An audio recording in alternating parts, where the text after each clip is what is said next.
So for my project, I chose to do Partners Relief and Development. The name might sound sort of familiar if you were in Muslim World last spring semester.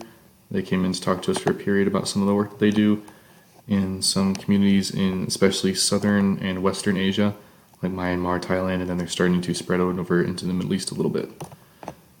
They work to provide support for communities afflicted by violence. Some examples would be inter-country conflict, civil war, any sort of oppression, and they especially do it from the perspective of children, trying to make sure that the futures of children aren't ruined by the garbage decisions of adults today. Their purpose is to build long-term sustainable development. They want to make sure that these communities can exist successfully and independently after partners leaves. And then in the more immediate form, they do work to provide emergency relief for different communities as well.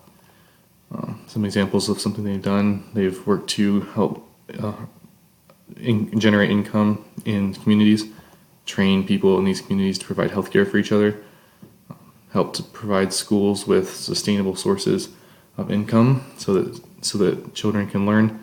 And then, like we talked about before, emergency relief.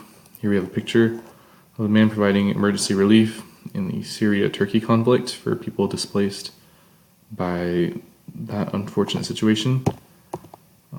Their main purpose, like I said, is just to make sure that these communities can sustain themselves. Partners doesn't want to come in and stay forever and kind of raise people to be dependent. They want to make sure that these people know that they have the tools and know they have the abilities to support themselves. And Partners wants to unlock their ability to do that for themselves. So they have that empowerment, they have that efficacy. So I'm looking forward to presenting more about this as the semester goes on.